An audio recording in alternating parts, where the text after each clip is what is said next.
What is up everyone, and welcome back to another video. So as you all know, Fortnite Remix, aka Fortnite Chapter 2 OG is finally out, and with it comes pretty much a full reversal all the way back to Chapter 2. We've got the old loot pool, we've got the old map, and pretty much everything about the old game is back here for the foreseeable future. So in today's video, I'm going to be going over some simple tips and stuff for you guys that you can use to improve super fast and basically just start dominating in this new season. Before we get into it though, if you find this video helpful, then be sure to drop a like, subscribe if you're new to the channel and you want to see more. And of course guys, if you want to show some extra support, it's always super appreciated if you would use code Teckoh in the item shop. It's completely free for you and it seriously does help me out a ton. Thank you so much to everyone who uses it. But with that said, and without further ado, let's get into today's video. So starting off this video, the first topic I want to breach into is understanding the meta, because obviously a lot has changed with the new meta compared to the previous season. It's pretty much a whole new game at this point. Starting off with loadouts, because I think that's a pretty major part of the meta. We're going to spend a bit of time on this because simply carrying the right stuff that meets the current meta is super important. We're going to start off with shotguns, since those are pretty much what people talk about the most. In terms of shotguns, we have the two classic shotguns on our hands. We got the pump and we got the tactical. And honestly, with these shotguns, you can really go either way. They're both very good for different purposes. On one hand, the pump is more of a heavy hitter that has more range, and the tactical is a closer range with a fast fire rate but larger spread. For me personally, for my own purposes, I would always choose the pump since it hits for heavier damage and it can be used in more of a controlled manner, since I like to play for piece control and kind of play from a bit of a distance while I'm fighting, whereas the tactical is sort of more of a quote-unquote spray and pray, for a lack of a better term. So say your piece control isn't quite as good, or you have a tendency to kind of just jump on other people when you're fighting. It can be good for that, but it really does come down to your playstyle. But for me personally, it's going to be the pump all the way. We do have a lot of AR options for range, including the classic AR, the burst AR, the scoped AR, and the suppressed AR. For me personally, the classic AR always wins, as it's got a great mix of ranges. It's got first shot accuracy for long range, but it also has really strong damage and decent bloom from all ranges. You can almost use it as kind of an SMG at some points too, if you opt to just carry an AR and shotgun. But you could also go for the scoped if you use your ARs from range, or the burst if you're really good at hitting those quick bursts for high damage. Just keep in mind with the burst, it did get nerfed, so it's not quite what it used to be. It's still not bad though. And the suppressed is decent for closer range, but when compared with the others, it has a really high spread for not much more damage, so it definitely wouldn't be my top choice. But hey, if that's what you like, then that's what you like. As for SMGs, they're pretty much the same. The classic SMG is a great choice for close range, especially if you carry a longer range AR like the scoped, or if you're one of those W keyers that likes to run SMG shotgun instead of AR shotgun SMG. Pretty much any of these ways can work depending on your playstyle. And when it comes to utilities, we also have a variety of snipers, the harpoon gun, RPGs, the grappler, launch pads, and crash pads, which are great for mobility. Pretty much anything you can think of that was around in Chapter 2 is still going to be here. So honestly, any combination of the weapons we talked about according to your playstyle, and one or two of these utility items or extra items can be fantastic. For the extra stuff, it really just comes down to what you find useful and what fits into your playstyle the best. And lastly, for the current meta, one thing I want to take note of is to try and make sure you carry as many shields as possible. This is very important right now because shields are few and far between this season, so I can definitely see with the relatively low spawn rate and the lack of siphon in this season, it may even be worth using 2 slots for shields if you're finding yourself struggling to find any. It's completely up to you what you want to do with the last couple slots of your loadout, but it definitely would not be a bad idea to carry some extra shields just because they're so few and far between. Now this next section is going to be a bit of a shorter one, and this one is all about learning the map. For some of you like myself who played Fortnite 24/7 a few years ago, this may be pretty intuitive since you've already played hundreds, if not thousands of matches on this exact map. But for anybody who didn't play during that time, I recommend you land at a variety of locations, try to learn the ins and outs of the major POIs, and honestly just make a conscious effort to know where things are. You're going to be a couple steps behind in most people, but it's not hard to catch up. If you do need some help with this, one great resource is the website fortnite.gg, which shows you every single chest and floor loot spawn, mobility spawn, shield truck, shield barrels, and pretty much anything else you can think of that spawns on the map. This can help a ton if you're trying to get familiar with certain areas, or even if you want to build a loot route or find your ideal drop spot. You can get a lot of really good information out of this. Moving on from that, the next topic I want to branch into is the best modes to play in order to get the best practice and improve at the game fast this season. First and foremost, the first one I want to talk about is probably the most obvious, which is ranked mode. Ranks have reset again, and everybody's going to be grinding to get to Unreal. But even beyond that, if you're trying to improve at the game, then you're going to be hard pressed to find a better way to do it than simply playing ranked, because you can just jump in any time of day and just get into it.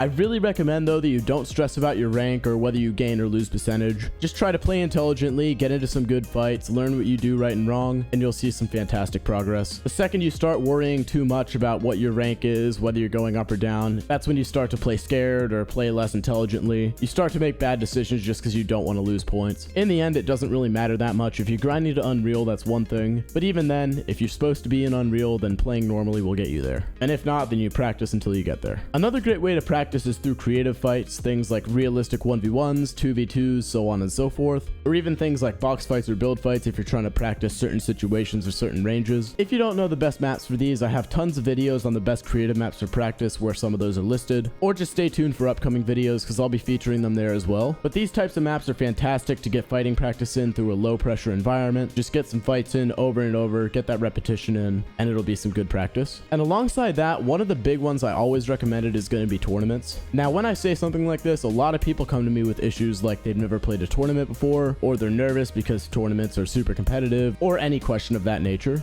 But when you think about it, with the higher pressure environment, with the better players and the more stacked matches, you're bound to get some great experience even if you don't treat it like a competition, just because of the different environment it puts you into. And another great benefit of tournaments is the way you can track your progress with it, because if your performance in tournaments improve over time, then you can be pretty certain that you're getting better at the game as well. So regardless of whether you're trying to break into competitive or anything like that, playing some tournaments is a fantastic way to get some good practice in. Now, for the last section of this video, the final aspect I want to discuss is mechanics and aim training. Whether it's aim maps or piece control or building and editing maps or anything in between, these maps are a fantastic way to target some specific skills and improve upon your weaknesses. What I recommend you do is to do a review of some of your matches and figure out what mistakes tend to get you killed. For some of you, it might be things like making the wrong edit or having bad piece control, missing your shotgun shots, or any other number of issues. Those are just some common examples, but it really can be anything. So what you want to do is try to find your weaknesses through your gameplay and target them specifically. If you can do that, you're going to be in a really good spot. What a lot of people do that I don't necessarily agree with is they take a bunch of random creative maps to practice on, and some of them are going to be useful to them, some of them aren't. They kind of just pick a bunch of random maps and do them. And while that can help you in multiple areas, using these maps instead to specifically target the areas you need work on is definitely going to be best for your overall improvement. So I'd say start with that and see where it takes you. Just try to be intelligent about what you do and why you do it, especially if your time is more limited on the game. You want to make sure there's a purpose to everything you're doing when it comes to improvement. So if you want to try some new stuff out, that's fantastic, but when it comes to specifically designing a plan to improve, definitely try to target it to what you actually need work on, and don't just randomly spit out creative maps like a lot of people do. But with that said, guys, that's going to wrap it up for today's video on how to improve in Fortnite Remix. Hopefully that gave you guys some good information and some helpful tips to give you a head start this season. If you found this video helpful, then be sure to drop a like on it. Subscribe to the channel if you're new and you want to see more content just like this in the future. I'm going to start trying to post a lot more. My schedule's been absolutely crazy lately, so I haven't been able to post as much, but I'm trying to get back into it, and I'm pretty confident I'll be able to get some good videos out for you guys. Of course, guys, it's always super appreciated if you could use code Teckoh in the item shop as well. It's completely free for you, and it seriously does help me out a bunch. As always, a huge thank you to everyone who uses it. And lastly, guys, let me know down in the comments what videos you guys want to see next on the channel. As I said before, I'm trying to get this upload schedule back on track, so if you have any ideas, any specific information you need, anything along those lines, just let me know and I'll try to make it happen. And lastly, let me know down in the comments as well how you guys are feeling about this new season. Personally, I'm loving it so far. It's great to see the kind of OG vibe come back. Chapter 2 is definitely a lot different from the other Fortnite OG that we had, but it's a nice change of pace. So let me know how you guys are feeling about it. But with all that said, guys, thank you all for watching this video, and I'll see you guys in the next one. Bye for now.